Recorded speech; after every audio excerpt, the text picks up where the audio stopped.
Good morning. I am tired of having these stoner epiphanies. Oh my god.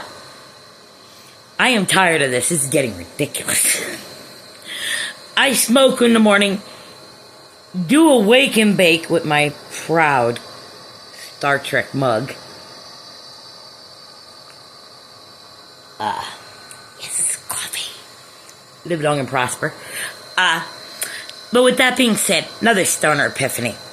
See, ever since my mother died in 2020, a lot of shit has been coming to light in my head because her manipulation is gone.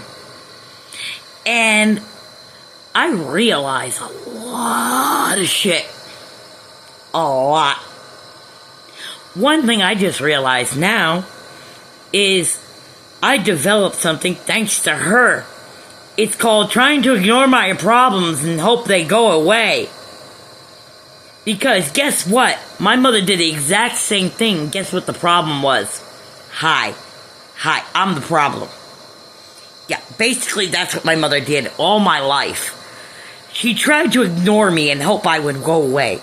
You know, ignore the problem, hopefully it'll go away. Ignore the problem, hopefully it'll go away.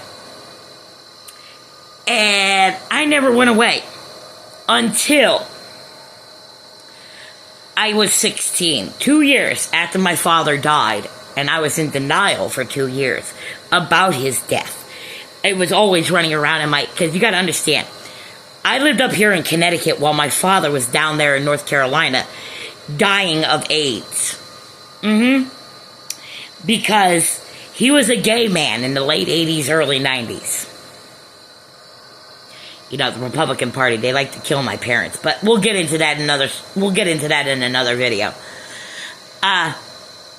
But while he was down there, because he couldn't handle the winters up here in Connecticut anymore, down there dying of AIDS, I wasn't used to him being around. I was used to him not being around. So when he finally did die, yes, it did break my heart. I love my father to death. I love my father more than my mother. Now that I realize it, not that my mother's dead. And the fact that he was never up here that much, I was just used to him not being around. And so I got into a little, denial in my head, I was in a little Delulu land of my own, going, oh, this is just a joke. He'll show up any day. I'll be knocking at that door. And be like, hi, big joke. Which never happened. And then 2 years later, that delusion and denial finally cracked. I had my first mental breakdown. And went into the mental hospital for the first time at the age of 16. While I was in there, my mother got used to me being not around and how peaceful it was. And we weren't arguing anymore. And oh, how wonderful it was not have the problem around anymore. So you know what my mother did?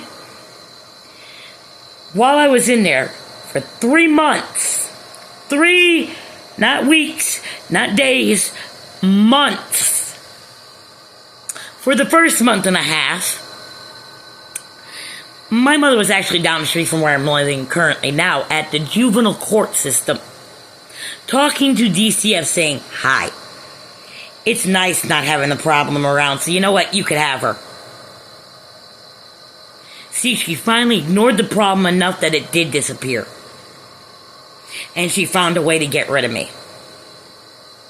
So for the other month and a half I was in there, I was going out on day passes and shit around the state looking for a DCF residential to live in, which I did for 3.5 years until I aged out at 19.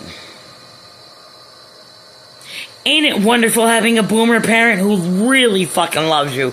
Really does. To the point where she doesn't even want you no more. Ignores your ass.